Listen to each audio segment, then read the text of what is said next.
guys, it's me, Marty, and welcome to this week's edition of First Impression Fridays. Sorry if I wore this shirt before. I'm wearing it today, so I apologize if I committed a YouTuber sin by wearing it twice.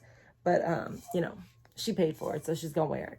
So anyway, so today I have the Pur by Etienne Ortega palette.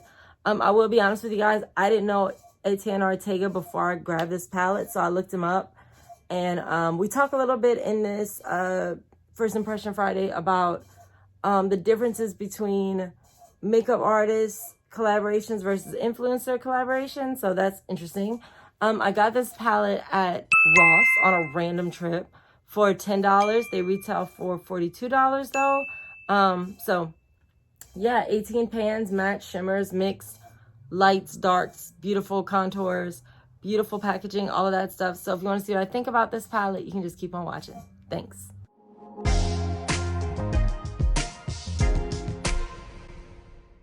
Okay, so I'm excited to open this and look at it for the first time. This is the box. Box is cute, plain, black and silver. Pur Pro by Etienne. So, okay, let me tell y'all this. I had never heard of Etienne Ortega before I saw this palette, so I had to look up his information and all that.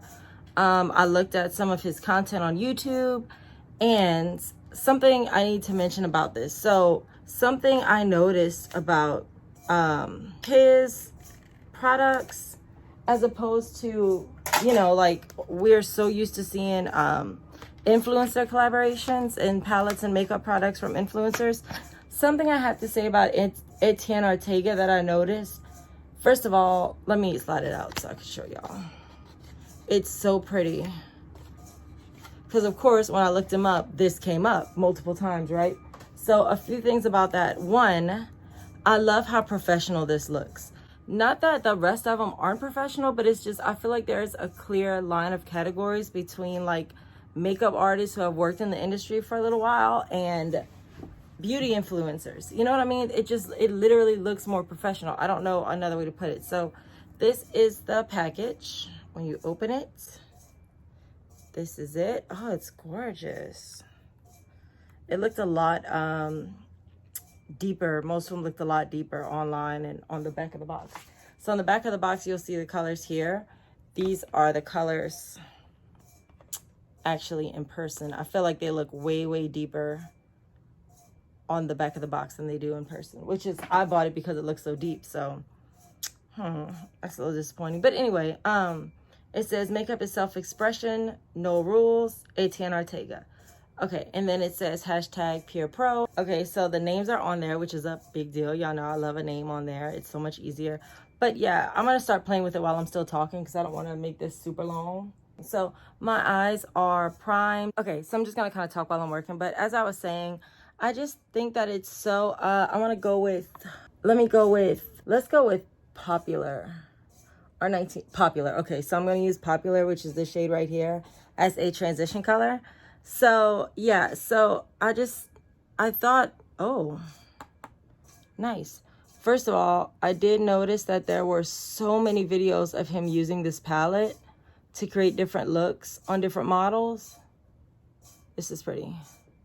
Okay, already I love Popular as a transition color, and he actually used this as a transition color in a bunch of the videos I watched. So that was something right off the bat that was different. I find a lot of like influencers, they'll use their products like once or twice, but you don't see them really explain a bunch of looks. Like he did a couple of tutorials with this palette. Now I'm doing another look. Let me just grab it to kind of pimp it out a little bit.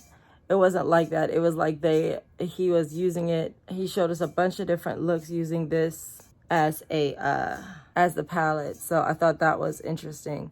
Also, just something I noticed, like I can say with Etienne Ortega, like Pat McGrath, Kevin O'Quan, oh, Mario Badescu. So all these people, like, you know, they have years and years in the industry. And I just find their palettes do look more professional. And it was kind of weird actually watching him do makeup, because I'm going to use my NYX crease brush that I use every single time to apply. Oh, I don't see a lot that I could use for that. Let's go with Faux. I could go with Muddy. So maybe I'll try Muddy. This color right here is my crease color.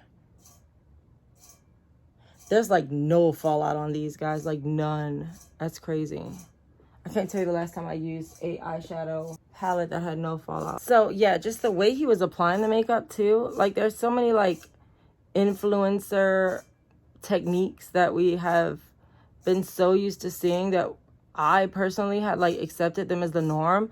And like he wasn't doing those things, and it was kind of cool to see the methods he used, especially like the way he applied highlighter to me was so different. So if you want to see that, go check him out. But I just thought it was just so different than what we're used to, because we have such a makeup beauty culture of influencers that it just was kind of cool to see a makeup artist. Not that every influencer isn't a makeup artist. I know like Jeffree Star, Patrick Star, and like Jaclyn Hill, they won't shut the F up about how long they worked at MAC and what they did when they worked at MAC and blah, blah, blah. That's not what I'm talking about. I'm talking about people that have like 10 plus years in the industry of doing makeup. Not that either one is right or wrong, but I just found it interesting to see the difference in, you know, how they did things. It was kind of cool. So I'm going to use this big fluffy brush just to blend Muddy and Popular together. Just because I see some like splotchiness on my eye, which I think is, again, I'm not going to blame the palette for that. I think that's my fault because my eye is starting to cry because of allergy season and because of the fact, which I live in Louisiana, so literally every season is allergy season. But so I'm trying to blend out some of those like blotches I'm seeing with Muddy. This palette is beautiful, but as I'm using it and looking at what I'm going to do next, it's kind of a weird palette. Like I thought it was going to be so good for my skin tone, but as I'm looking at it, as I'm starting to kind of try to decide what I'm going to do, oh, I love Xenon and Strip. Those are pretty. I like Billionaire too. But something I want to mention about what I was saying earlier, even like the names are just more professional. Like there's no, you know, hashtags. There's no words spelled wrong on purpose to be cute. It's really beautiful and professional looking. The only one that's a little different is Moni, and he kind of talks about that. It's a dedication to his mom and his sister, and I thought that was cool. So the few things that are different, that are not, you know, regular words, they have a sweet meaning to them. I think these two would be a good dichotomy of each other, right? So we'll do Lola on one half of the lid, and then we'll do Xenon on the other half, because Xenon is just so beautiful. I wonder if Xenon is related to Xenon, Girl of the Galaxy, or whatever it was on Disney Channel like years and years ago. Okay, guys, so now that my lid is carved out, I want to go in with, I said Lola. Actually, I'm going to switch it from Lola to 1988, this shade right here, because it's so pretty. And I'm going to do that on half of my lid. It's a pretty color. And I'm using this Selma's Glam brush, the one I always use for matte shadows. And I'm just going to pack it on the outer half of my lid. Ooh. I want to do like a really pretty everyday look. But I want to use this palette again for a tutorial Tuesday at a later time, because the looks he did for night using this palette, like the smoky eyes he did, was insane. He made some beautiful, beautiful looks with this palette, which is good. I need you to be able to use your own palette to make looks. But even though that seems obvious, it's not obvious. Like, we know. I'm going to try Xenon with just a regular brush without dampening it. And I want to see what it looks like. And then if it's not what I need, I'll have to just do some more. Let me put y'all closer up, because I'm just so excited about this shade. I really feel like y'all need to see it, obviously. So, Xenon.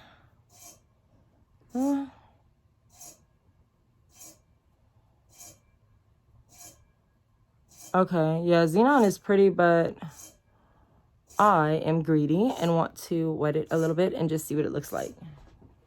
So, just going to use my organic coconut water again. Oh, I almost sprayed it dead in my eye. That would have been so smart.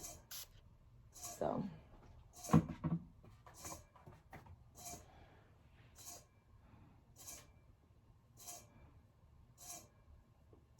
I just don't want to get hard pan on it. That's why I try not to use sprays too much.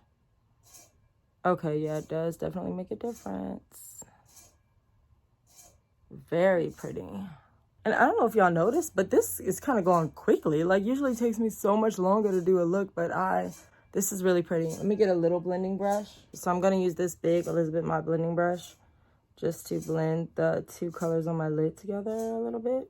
I do want to keep this line kind of defined here, but I want to blend these in just a little bit. And I'm also blending that in with the crease color and the, oh, this is so pretty.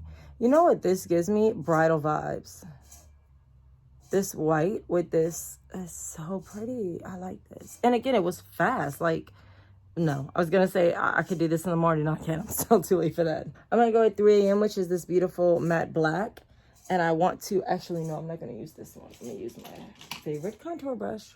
Somebody just knocked on the door and scared the hell out of me. Let me go see what's up. Okay, guys. Hey, sorry to interrupt this video. I had to come back into it because months later after I shot this video originally, because I have no idea where, but my footage of the swatches, my final ratings, and a little bit of a comparison to another palette, it was all gone when I was editing this, so I came back to re-edit it. Lulu, come see baby. He's not gonna come meet mom. Anyway, so a couple things about this Pur Pro X Etienne palette. First of all, I did do my eyeshadow with it again today just so that I could kind of refresh my memory on what I thought of the palette and also to give you a second look. So this is a much darker, much grungier look than the one I put on for the original review. So let me go over it again with you guys. I got it for $10 at Ross. It does retail for $42. This is the Pur Pro X Etienne palette. So I'm going to swatch them with you. Excuse my nails. I've painted my natural nails. So I want to go over the swatches first. And I don't know why I decided to wear a long shirt to do this with, but whatever. So we're going to go just like this across the first row because there's 6. Okay, so there's 6. So with, just so y'all can see how much I'm taking again. It's the arm I'm going to use. So this is the shade Stripped. That light is really bright, so maybe if you guys can't see it, I'll do it a different way at some point. Next is the shade Legend. Or Stripped. Okay. What is this on the top of my arm? Okay. So Legend. Ooh, Legend is pretty. Okay. And then we have Popular, which I actually did use in the first video I did. Popular. I mean, in the original video, I did use that in the eye look. I don't think I used it today, though. Penny. These swatches are really good. And then Moni. Another shade that I discussed in the first one. And then Muddy. Okay, so this is the first row. Very pretty shades. Very, very pretty shades. Oh, why did I throw away? Hold on a second. Okay, so second row we have Dreamer. Dreamer's pretty. 1988, which I used in the first look. Adobe, which I used today. Oh, these swatches are coming out really, really good. Bossy. Oof. And Faux. Faux is really pretty for the crease. And also gorgeous for the contour if you decide to do that. Roll up my other sleeve here because I'm going to go with the other arm now because I'm actually running out of space. So we have 3 a.m. which I used today for contour. It's just a beautiful black matte. Then we have Xenon, which I was obsessed with the first time I used this palette. I also did use it today for a brow highlight as well as a tear duct highlight. And then Lola. Lola also I did use today. I think I used it as a crease. Then we have Paradise, which is what I used on my lid. So that really pretty deep purple on the outer half of my lid is Paradise. And then we have Billionaire, which I keep saying I'm going to use Billionaire, but I just haven't had the right occasion to do so yet. But I cannot wait to use Billionaire. I think it's beautiful. And then Midnight is the other blue that I used today. So we have Midnight here. And Galaxy. So these are the swatches for this palette. Again, this is the Pur Pro by Etienne palette. And I wanted to mention before I get, first of all, back into the packaging for just a quick second. I'm trying to be really careful. I don't want to put this all over my sweater. So I don't think I mentioned how beautiful and huge the mirror is. This mirror is so pretty. I used it to do my whole face today, not just my eyeshadow, because it's just a big, beautiful, clean mirror, and I love it. So it's reflecting everything in my room. Sorry about that. So about my final rating for this palette, I have to give this palette a 4 out of 5 diamonds. I don't think it's as versatile as I thought it was going to be because, again, and I mentioned this in the regular review, the colors on the back are way darker than the colors on than the colors actually are. They're a little more muted than they appear on the back, which is not a bad thing. It's just, for me, I purchased it because I thought it would be really good on my skin tone, and it's not that dark, so it does work for me. But I do think deeper skin tones would not be able to use most of the shades. So I do really like the taupes. I will say it is a very plain, somewhat, I guess some would consider it a boring palette. I like those kind of palettes because I find they're very versatile. But I do see that this one did not check all of the boxes like I wanted it to, which is okay for $10 at Ross. One last look at the swatches before I wash them off. Here are the swatches. Here are the swatches. So one last time, I think it's a beautiful palette. You could tell that Etienne Ortega really took his time with it. And I do have to say, Pur, I think people sleep on Pur just because of the fact that they don't do so much influencer marketing. They did do that collaboration with RawBeautyKristie, so that's a step in the right direction. But I do think people sleep on them because they don't do as much virally. They don't do as much social media stuff. So I think that's why people sleep on them. But in the last year, and actually on this channel, I have now tried the Pur Creator Palette, which I reviewed a while back. I'll put a card for that up there. And then this one, and I think both of these palettes are really good. I gave this one 5 out of 5 stars. It was so good. And I gave this one 4 out of 5 stars. So, I mean, they are a really good company and they make really good products. So yeah, that's what I think about this palette. I would give it a 4 out of 5 stars. I love it. I think it's really good. So I'm going to now throw you guys back to the regular video for the full wrap up. And I'll see y'all next week. Bye. Anyway, so thank you so much for watching this week's edition of First Impression Fridays. If you want to see how I style this, as well as some deals of the day and just my other makeup looks and all that, you can follow me on Instagram, which is right here. And for things that are not always beauty related, a lot of music, a lot of politics, a lot of just crazy crap, you can check out my Twitter page, which is right here. You can follow the corresponding blog post, which is going to be linked below. And if you have any questions or comments, you could leave it in the comment section below, or you can hit me up on social media, which is always the last slide. Thank you so much for watching. If you like this video, please like it. Please subscribe to this channel because it's growing now. Finally, it's growing. And I'm so thankful for each and every one of my, at the current time, 108 subscribers. And we've gotten a couple of videos at this point that have gone up to 1,000. Actually, I have one that's on its way to 10,000. That is bananas. So anyway, thank you guys so much for watching, and I'll see you guys next time you want to get glam. If you come over here and get glam with Marty. Bye.